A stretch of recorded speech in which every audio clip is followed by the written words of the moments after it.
우리나라 교육정책을 들여다보면 교육정책이 상당히 흔들리고 있습니다. 교육은 백년지 대계라는 말은 있습니다. 그러니까 교육이라고 하는 것은 장기적인 안목을 가지고 장기적인 관점에서 계획을 세워야 된다는 그런 의미죠. 근데 우리나라 교육정책의 현실을 들여다보면 정권이 바뀔 때마다 아주 굵직굵직한 교육정책들이 너무나 순식간에 바뀌어버립니다. 지난주에도 관심 있는 분들은 이제 언론을 통해서 접하셨겠지만 그렇게 말이 많았던 한국사를 다시금 우리 중3들이 이제 입시를 보는 그때쯤에는 수능 필수 과목으로 부활을 시키겠다. 또 바로 이전 정권, MB 정권 때 또 바꾸어 놓았던 그 수준별로 A형, B형으로 나눠서 수능 치르는 거는 폐지하겠다. 또 2017년대가 되면은 문과, 이과를 통폐합하는 것을 심각하게 고려하겠다. 이런 정책을 또 내놨습니다. 장기적인 안목으로 생각하지 않고 그냥 그때그때 임시 처방 형식으로 자꾸 무분별하게 정책을 내놓다 보니까 그 새로운 정책에 또 발맞춰야 되는 그 자녀를 둔 부모들, 또 학생들, 또 교육 현장에 있는 이해 당사자들은 볼멘 소리를 낼 수밖에 없는 거죠. 불만의 목소리가 나올 수밖에 없는 겁니다. 확고한 교육 정책이 세워진 게 아닙니다. 확고한 이 국가의 교육 철학이 자리 잡고 있는 것도 아닙니다. 그러니까 가뜩이나 어려운 교육계 현실이 점점 더 복잡해지고 혼란에 빠지는 거죠. 그러니까 지난주 제가 어떤 언론을 접하다 보니까 우리나라는 교육 100년지 대계가 아니라 교육 5년지 소계다. 정권 5년이 바뀔 때마다 교육 정책이 수시로 바뀌는 것을 이렇게 좀 성토하는 그런 말들, 오죽하면 이런 말들이 쏟아져 나오겠습니까? 그런데 가만히 들여다보면요, 바뀌는 것이 교육 정책뿐이 아닙니다. 새로운 정부가 들어설 때마다 가장 먼저 바뀌는 것이 정부 조직부터 손을 댑니다. 그 정부 조직부터 손을 대고 또 시시각각으로 변하는 환경에 적응한다는 그런 미명하에 물가 정책, 부동산 정책, 굵직굵직한 경제 정책들이 완전히 확확 바뀌는 게 우리나라입니다.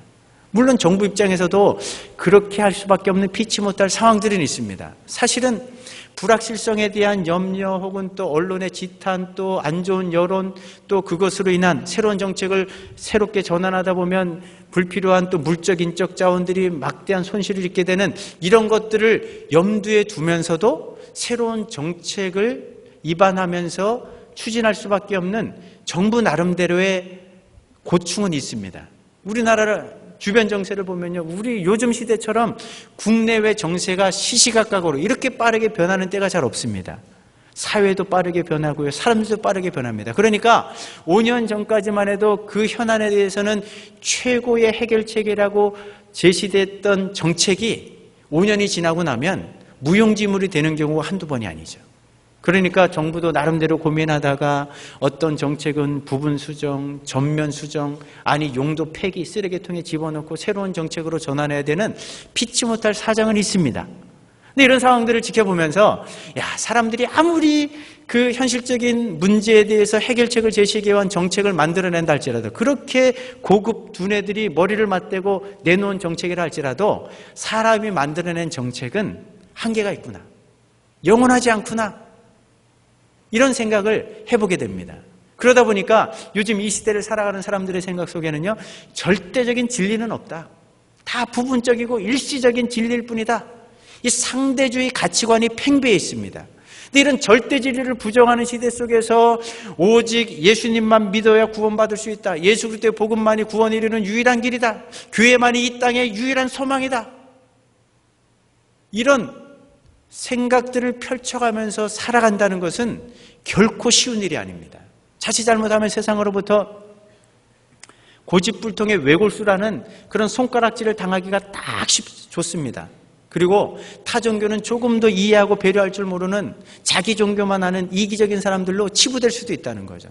그럼에도 불구하고 아무리 미화하려고 포장하려고 해도 이 기독교의 유일성, 기독교의 배타성은 진리이기 때문에 어찌할 수가 없습니다. 그러니까 진짜 예수를 제대로 믿는 분들은요, 이 복음을 증거하는 자리로 나갈 수밖에 없는 거예요. 때로는 다른 사람들의 마음을 상하게 하는 겁니다. 불편하게 만드는 거지만 증인의 삶을 살 수밖에 없는 이유가 무엇인지 아세요? 이 복음을 증거하는 삶을 사는 것은요, 우리에게 숙명입니다. 사명입니다. 소명입니다. 인생의 존재 목적입니다. 우리가 남은 인생을 살아가는 가장 중요한 이유가 된다는 거죠. 믿으십니까? 그런데 이렇게 이것 때문에 우리가 부름받았고 하나님의 자녀가 됐고 남은 인생을 살아갈 수 있는 여러 가지 환경과 여건이 마련됐음에도 불구하고 이 시대의 문화, 이 시대의 흐름들을 너무나 염두에 두면서 교회 다닌 지 오래됐습니다. 신앙생활 한 지 오래됐음에도 불구하고 내 주변에 예수 믿지 못하는 사람이 분명히 있음에도 불구하고 입도 한번 뻥끗하지 못한 채 마치 회색지대를 걷는 것처럼 어정쩡한 모습으로 신앙생활하는 분들이 너무너무 많다는 거죠. 그래서 오늘은 어떻게 하면 우리의 존재 목적이고 남은 인생을 살아가야 될 분명한 이유가 되는 하나님 기뻐하시는 복음을 증거하는 참된 증인의 자리로 나갈 수 있는지 오늘 본문의 말씀을 통해서 하나님께서 들려주시는 주의 음성을 들을 수 있는 오늘이 복된 아침 될 수 있기를 주의 이름으로 축복합니다. 복음을 전하는 증인이 되길 원하십니까? 그렇게 살고 싶으십니까? 그럴 때 가장 먼저 기억해야 할 첫 번째 것은 뭐냐면 내가 먼저 복음을 확신해야 된다는 거예요. 한번 따라 보겠습니다. 내가 먼저 복음을 확신해야 된다. 이 누가가 누가복음을 써가지고 예수님의 복음을 소개하고 있는데 이 누가가 소개하는 복음의 가장 중요한 부분이 무엇인지를 1절에서 이렇게 이야기합니다. 1절 말씀 같이 한번 읽어보십니다. 시작. 우리 중에 이루어진 사실에 대하여. 이 이루어졌다라는 헬라어 단어는요, 완벽하게 성취된 사건이라는 겁니다. 사실이라는 것은 그렇기 때문에 절대적으로 신뢰할 수 있는 진리라는 거죠. 그렇습니다. 복음은 시대가 아무리 바뀌고 사람들이 아무리 변해도 절대로 바뀔 수 없는 불변의 진리임을 믿으시기 바랍니다. 성경 말씀, 초대교회 성도들이 전했던 복음의 핵심 골자가 뭐냐 하면 성경에 예언한 대로 예수님께서 우리 죄를 위해 죽으셨다가 우리의 구원을 위해 3일 만에 부활하셨다는 이 말씀이 복음의 핵심 골자였습니다. 2000년이 훌쩍 지난 지금 이 시대에도 선포하는 복음의 핵심은 조금도 달라지지 않았습니다. 예수님께서 우리 죄를 위해 죽으셨고 예수님께서 우리의 구원을 위해 부활하셨기 때문에 이 예수님을 믿어야지만 구원받는다는 이 진리를 오늘도 동일하게 선포한다는 거죠. 조금도 변경된 것이 없습니다. 조금도 추가된 것이 없습니다. 성경 사도행전의 증언대로 천하 인간들 가운데 구원 얻을 만한 이름은 예수 이름밖에 주신 일이 없습니다. 오직 예수님을 믿는 믿음 안에서만 구원에 이를 수 있다는 것, 이 절대 불변의 진리를 우리는 믿는 사람들입니다. 시대가 바뀌어도 사람들이 아무리 변해도 환경이 아무리 달라져도 이 절대 진리는 조금도 바뀌어질 수 없는 거죠. 바뀌어져서도 안 되는 겁니다. 문제는 이 절대 진리를 인정하지 않는 이 시대 속에 살아가는 저와 여러분들이 불변의 진리, 생명의 복음을 얼마나 확신하면서 자신 있게 증거하는 자리로 나가느냐, 그렇지 않느냐, 이것이 문제입니다. 예수님께서 이 땅에 오셔서 우리에게 주신 말씀이 무엇입니까? 요한복음 14장 6절 말씀 보면 내가 곧 길이요 진리요 생명이니 나로 말미암지 않고는 아버지께로 올 자가 있습니까? 없습니까? 한 사람도 없다는 거예요. 내가 유일한 길이다. The way, the truth, 진리라는 거죠. The life, 생명에 이르는, 영생에 이르는, 천국에 이르는 유일한 방법은 예수님을 믿는 방법밖에 없다는 거예요. 이 예수 그리스도의 복음에 대한 확신이 있으면요, 예수님을 담대히 전하는 증인의 삶을 살 수밖에 없는 거예요. 제가 살아가면서 예수 안 믿는 분들이 아니에요. 교회 밖에 있는 분들이 아닙니다. 교회 안에 있는 분들, 신앙생활 오래 한 분들, 어떤 분들은 중직에 있는 분들입니다. 그런 분들을 만나서 가끔 이야기하다 보면 이렇게 이야기하는 것 때문에 제가 깜짝깜짝 놀랄 때가 있습니다. 목사님, 종교는 다 거기서 거기 아닙니까? 종교의 가르침들을 보면 다 착하게 살아라, 바르게 살아라, 어려운 사람들을 만나면 도와주고 나누고 베푸는 삶의 자리로 나가라, 다 이런 가르침이지 않습니까? 그러니까 이런 가르침들을 마음에 두고 그런 삶 가르침대로 살려고 노력하면 교회를 나가든 절을 나가든 내 자신을 믿든 상관없는 것 아닙니까? 다 그렇게 가르침대로 나름대로 노력하고 열심히 살다 보면 산 정상, 천국이라는 곳에 다 모이는 것 아니겠습니까? 이렇게 이야기하는 신앙인들의 이야기를 점점 더 자주 듣게 된다는 거죠. 이런 분들은요, 다른 사람들에게 부담 주는 것을 너무너무 싫어합니다. 타종교를 배려하고 이해한다는 명목하에 그 타종교도 인정을 하고 꼭 구원이라는 길이 기독교, 복음, 예수 안에만 있는 것은 아니다. 이렇게 좀 포용적인 자세를 가지고 살아가는 것이 굉장히 고상한 삶이고 교양 있는 현대인인 것처럼 생각하며 살아가는 크리스천들이 점점 더 많아지고 있다는 거예요. 오늘 이 아침에 나는 이 예수 그리스도의 복음, 너무나 자주 귀에 못이 박히도록 듣고 있는 이 예수 그리스도의 복음에 대해서 어떤 태도를 견지하며 살고 있는지를 한번 스스로에게 자문해 보시기 바랍니다. 세상은 이 절대 진리를 인정하려고 하지도 않고 받아들이려고 하지도 않지만 아무리 시대가 변해도 아무리 사람들이 바뀌어도 오직 예수 그리스도의 복음만이 구원에 이르는 유일한 길이라는 사실을 여러분들은 100% 공감하면서 절대적인 진리로 확신하며 살고 계십니까? 혹시 예수님만이 구원에 이르는 유일한 길이라는 이 진리가 여러분들의 마음을 불편하게 만들진 않으세요? 그래서 내 주변에 예수님을 모르고 살아가는 사람들이 많이 있는데도 불구하고 그들에게 복음 전하는 것이 괜히 꺼려지고 또 주저하게 되고 망설이게 되는 그런 삶의 모습을 보인 적은 없지 않으십니까? 오늘 이 아침 다른 것 무엇보다도 하나님이 기뻐하시는 복음의 참 증인이 되기 위해서 나는 이 절대 불변의 진리인 예수 그리스도의 복음을 어떻게 받아들이고 있는가? 어떤 입장과 태도를 견지하고 있는가? 한번 우리의 모습을 철저하게 점검해 보시면서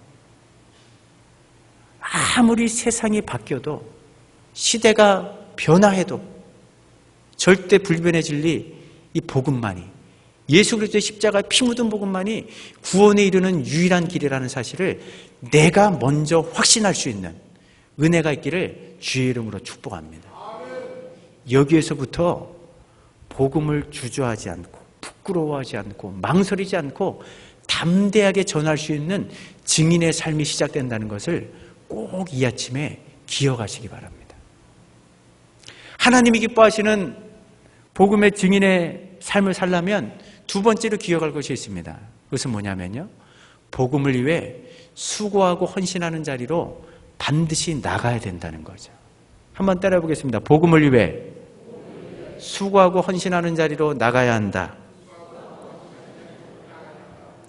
이 예수 그리스도의 복음에 대한 절대 확신과 체험이 있으면 누구든지 나를 구원한 생명의 복음, 나의 남은 인생을 살아갈 이유를 제공한 이 십자가의 피 묻은 복음을 위해서 어떤 식으로든지 수고하고 헌신하게 되어 있다는 거죠.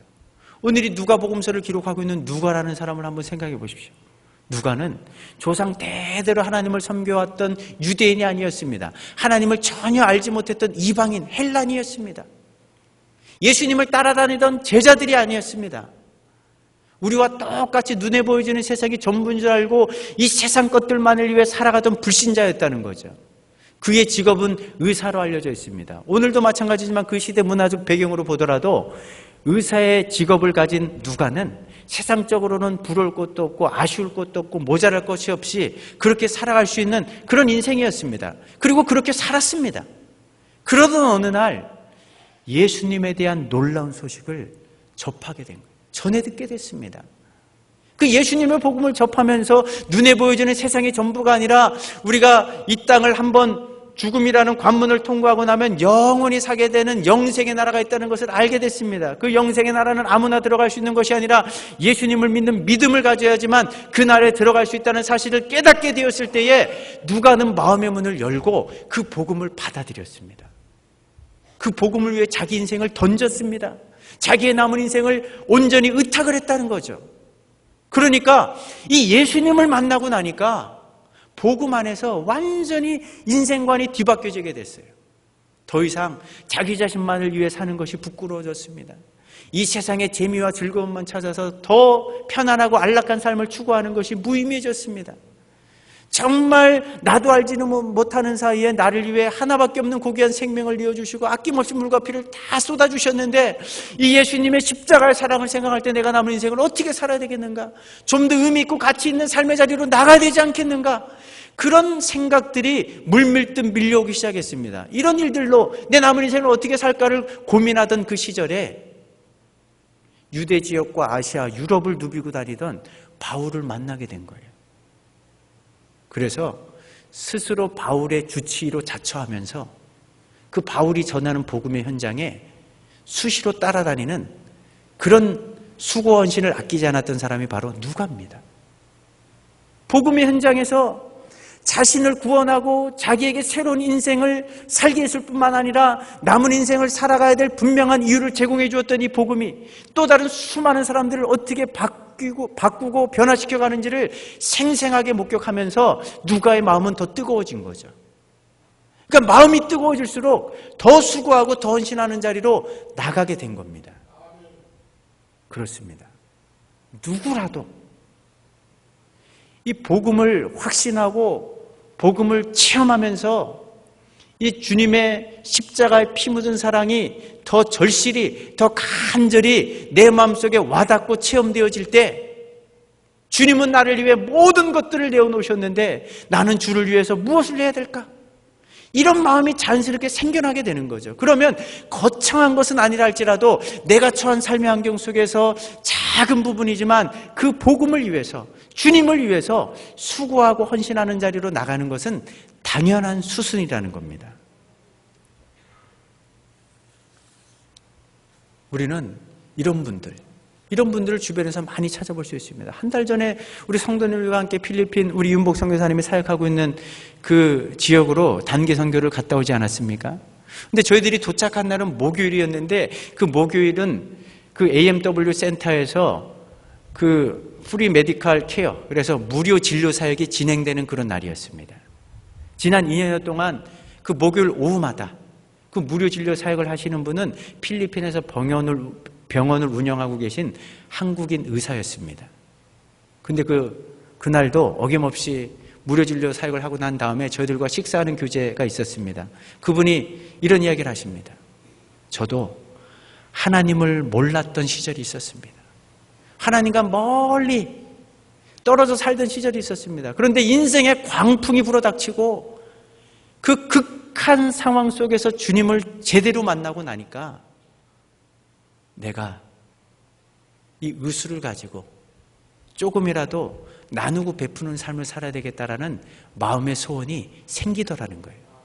그래서 이제 삶의 터전을 필리핀으로 옮기고 또 이제 병원을 운영하는 그런 과정 속에서 어떻게 이 마음을 실천할 수 있을까 고민하던 차에 이윤복 선교사님을 만나게 되고 또 이윤복 선교사님의 제안을 듣고 난 이후에 그분 표현으로는 소위 코 깨가지고 지난 2년 동안 목요일 오후만 되면은 병원문 닫고 그 인근 지역에 너무 가난해가지고 아프지만 병원에 갈 수 없는 분들을 다 모아가지고 침도 놔주고 또 약도 지어주는 이 무료 진료 사역을 2년 동안 계속하고 있다는 거죠.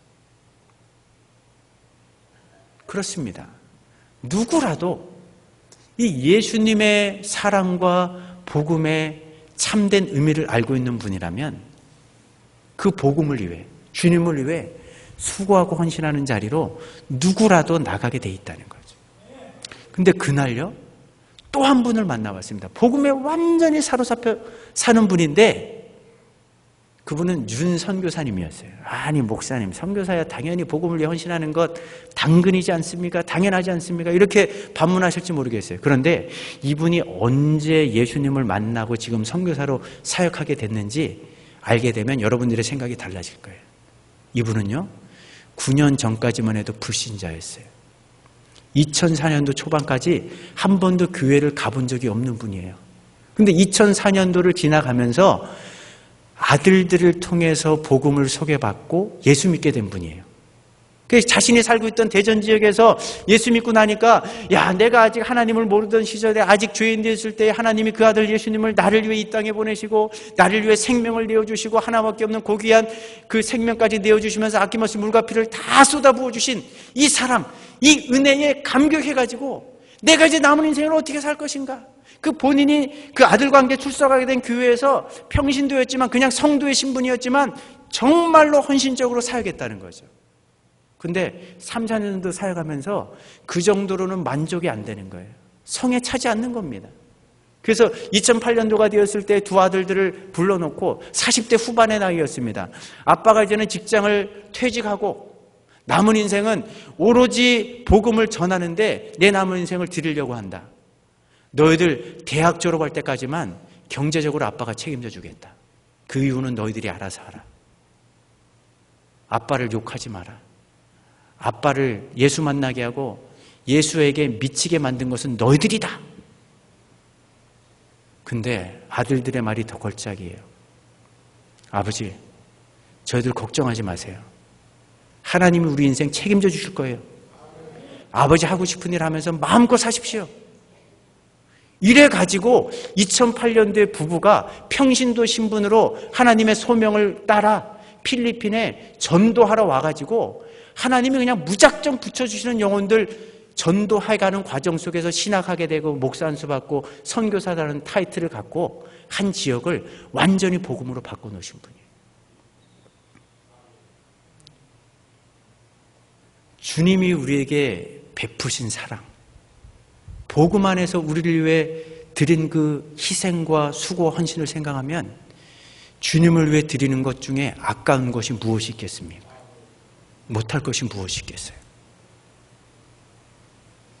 여러분들은 이 복음을 위해서 내가 확신하는 이 복음, 나를 살려낸 복음, 새로운 인생을 허락한 복음, 앞으로 살아가는 남은 인생의 삶의 이유를 제공한 이 복음을 위해서 그동안 어떤 수고를 했는지, 어떤 헌신을 했는지 한번 스스로에게 질문해 보시기 바랍니다. 앞으로 어떤 수고, 어떤 헌신을 하길 원하십니까? 제가 구체적으로 한 가지를 제안해 드리면 다음 주에 2차 태신자 작정이 있습니다. 11월 3일 날은 새생명 축제가 있습니다. 복음을 위해 거창한 것은 아니더라도 우리 주변을 살펴보면 분명 나와 관계를 맺고 살아가는 사람 중에 예수님을 아직도 만나지 못한 분들이 있습니다. 그분들의 이름을 태신자로 적어서 내는 것, 그것이 우리가 할 수 있는 구체적인 수고와 헌신인 줄로 믿으시기 바랍니다. 그들의 이름을 믿음으로 적어 드리고 기도하는 거예요. 사랑으로 섬기다가 복음을 들을 수 있는 자리로까지 초대하는 것까지가 우리의 역할입니다. 나머지는 하나님이 일하십니다. 하나님께 맡기는 거죠. 이 수고, 이 헌신도 하지 않는다면 우리가 어떻게 하나님의 자녀라고 할 수 있겠습니까? 어떻게 복음을 절대 불변의 진리로 확신하며 살아가는 사람이라고 어찌 우리가 말할 수 있겠습니까? 오늘 이 아침 우리의 모습을 철저하게 다시 한번 되돌아보시면서 하나님, 주님이 우리를 위해 베푼 사랑은 말로는 형용할 수 없는 사랑과 수고와 헌신인데 나는 그 주님을 위해 그동안 무엇을 드렸습니까? 어떤 수고, 어떤 헌신의 모습으로 나아갔습니까? 한번 우리의 모습을 철저하게 되돌아보시면서 하나님, 올 해가 가기 전에 복음을 듣지 못해 영적으로 죽어있는 내 주변에 내 가까이 있는 그들을 태신자로 품고 기도하면서 꼭 복음을 들을 수 있는 자리로 초대하는 일들에 쓰임받는 이 수고, 이 최소한의 수고 헌신을 아끼지 않는 저희들 될 수 있도록 은혜를 베풀어 주시옵소서. 이것이 간절한 우리의 기도 제목 될 수 있기를 주의 이름으로 축복합니다. 마지막 세 번째로 하나님이 기뻐하시는 복음의 증인의 삶을 살려면 이 복음은요, 모든 사람에게 필요함을 알아야 된다는 거죠. 한번 따라해보겠습니다. 복음은 모든 사람에게 필요함을 알아야 한다. 오늘 이 누가가 서문을 기록하면서 이 편지는 누구를 대상으로 쓰는 것인지에 대해서 3절 말씀에서 이렇게 이야기합니다. 같이 한번 3절 말씀 읽어보십니다. 시작. 이 모든 일을 근원부터 자세히 미루어 살핀 나도 데오빌로 각하에게 차례대로 써보내는 것이 좋은 줄 알았노니. 누구에게 쓰고 있습니까? 데오빌로라는 한 사람에게 쓰여진 편지가 누가복음이에요.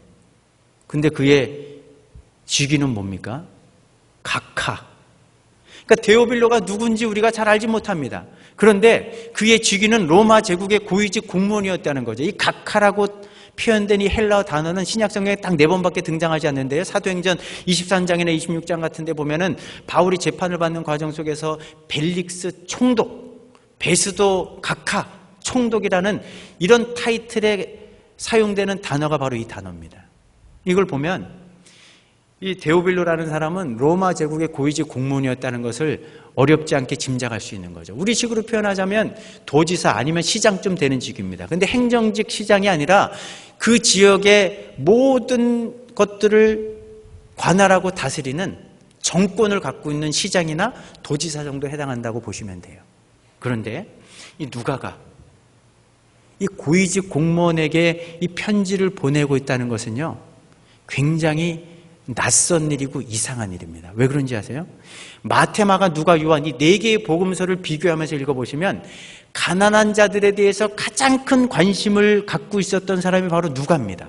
그래서 누가복음 4장 말씀 보면 하나님께서 메시아를 이 땅에 보내신 이유는 바로 가난한 자들에게 복음을 전하게 하시려고 메시아를 성령의 기름을 부어서 이 땅에 보내셨다. 이렇게 소개하는 사람이 누가입니다. 누가복음 6장 말씀 보면은 천국은 어떤 사람들의 것이냐? 바로 가난한 자들의 것이다. 이렇게 선포했던, 이렇게 복음을 소개하고 있는 사람이 누가입니다. 또 4개의 복음서를 이렇게 비교해 보면 우리가 너무너무 잘 알고 있는 부자와 나사로 비유를 유일하게 소개하고 있는 복음서도 누가복음이라는 거죠. 그러니까 이 편지의 대상, 수신자는 로마 고위직 공무원으로 있던 데오빌로였고, 또 누가복음의 주된 내용은 가난한 자들에게 특별한 애정과 관심을 기울이고 있다는 이 2가지 사실을 합쳐놓고 생각해 보면 뭘 우리에게 교훈해 주는 겁니까?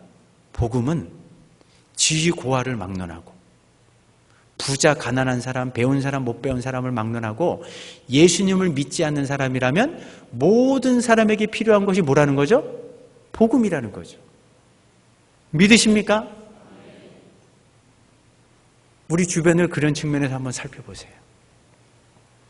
그런 관점에서 보면요, 정말 이 해가 가기 전에 반드시 나를 통해서 복음이 전해져야 되는 그런 사람들이 있습니다. 생명의 경계선에 서 있는 중증 환자들, 이제 하나님의 부름받을 날이 정말 얼마 남지 않은 아주 연로하신 분들, 복음을 나중으로 미룰 수 없는 분들이죠.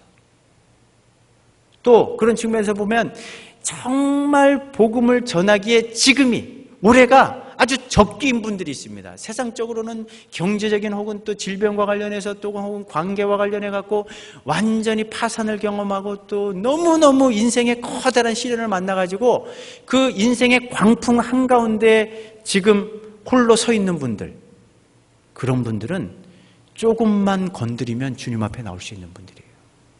그런 관점에서 내 가까이 있는 분들 중에 그런 분들이 누군지 찾아보셔야 되는 거죠. 근데 어떤 분들은요, 복음을 전하기에 굉장히 껄끄러운 분들, 부담이 되는 분들이 있습니다. 우리 육신의 혈육들을 내가 복음 전하기는 너무 힘들어요. 나를 낳아서 길러주신 분이긴 하지만 내가 살아왔던 삶의 모든 여정 속에서 내 장점도 알지만 내 단점도 다 알고 있는 분들에게 복음을 전하는 것처럼 부담되는 일이 어디 있겠습니까? 내 직장 상사나 거래처 사장이나 우리 동기동창 혹은 또 동양 친구들이긴 하지만 나보다 더 많은 것들을 누리며 사는, 또 더 좋은 학벌을 가지고 더 유능하고 똑똑하게 살아가는 그런 지인들, 친구들, 내 자녀보다 훨씬 더 잘된 자녀들을 두고 있는 그런 어떤 주변의 이웃들에게 복음을 전하려고 하면 인간적으로 위축이 되는 게 사실이죠. 머뭇거리게 되는 게 사실입니다. 그러나 그걸 뛰어넘을 수 있어야 되는 겁니다. 왜?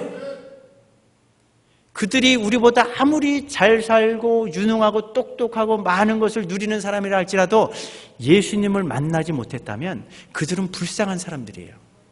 그렇게 살다가는 지옥불에 던져질 너무너무 불쌍한 영혼들입니다. 그러니까 주님의 마음으로, 주님의 심정으로 그들을 바라볼 수 있어야 된다는 거죠. 그들을 품어야 되는 겁니다. 그들에게 복음이 필요하다는 사실을 절실히 느껴야 되는 거예요. 그래서 오늘 이 아침 여러분들 주보 속에 있는 그 태신자 작전 카드를 한번 다 꺼내 보십시오. 다 한번 이게 보시면 이 노란 카드 다 있으시죠? 한번 보시고요. 그 뒷면에 보시면 우리가 접촉해야 될 가능성 있는 태신자 리스트가 다 나와 있습니다. 한번 하나하나씩 체크해 보시면서 이번 한 주간 동안 충분히 한번 기도하시면서 하나님이 주시는 세미한 음성을 들어보시기 바랍니다. 이 해가 가기 전에 하나님께서 다른 사람이 아니라 바로 여러분들을 통해서 구원하길 원하시는 분이 누군가, 여러분들을 통해서 기도하게 하시고 여러분들을 통해서 복음을 듣는 자리로 나오게끔 원하시는 분, 바로 그분이 누군가를 깊이 생각해 보시면서 복음이 필요한 분들, 그분들을 믿음으로 다음 주 2차 태신자 작정 때 다 믿음으로 그들의 이름을 써서 하나님 앞에 올려드릴 수 있는 그 은혜의 결단이 있을 수 있기를 주의 이름으로 축복합니다. 말씀을 맺겠습니다. 우리는 아무리 절대 진리를 부정하고 부인하는 그 시대에 거대한 물줄기가 있지만 그 한가운데서도 오롯이 서가지고 이 십자가 피 묻은 복음만이 구원에 이르는 유일한 길이라는 것을 절대적으로 확신해야 됩니다. 그리고 이것의 확신, 이것에 대한 그 열정이 뜨거워지면 질수록 반드시 복음을 위해 수고하고 헌신하는 자리로 나가게 돼 있는데, 여러분 주변을 이 한 주간 동안 잘 살펴보시면서 하나님, 최소한의 수고, 최소한의 헌신의 자리인 이 태신자를 품고 기도하다가 저들을 복음을 들을 수 있는 자리로 초대하는 이 일에 올 한 해 제가 쓰임받을 수 있도록 주님 축복하여 주시옵소서. 다음 주에 태신자 작정할 때 그냥 내가 직분도 있고 또 주변 사람 눈치도 있으니까 아무나 되는 대로 그냥 막 써내지 마시고요. 이번 한 주 동안 충분히 기도하시고 하나님께서 다른 사람이 아니라 나를 통해서만 구원하길 원하시는, 나를 통해서만 구원받을 수 있는 그 영혼, 천하를 주고도 바꿀 수 없는 그 소중한 영혼들의 이름이 어떤 분들인지 꼭 기도하시면서 살펴보셔서 그들을 주님 앞에 올려드리시고 주님 부르시는 그날까지 복음의 참된 증인으로 쓰임받을 수 있는 우리 창원대교회 모든 성도들이 될 수 있기를 주의 이름으로 축복합니다.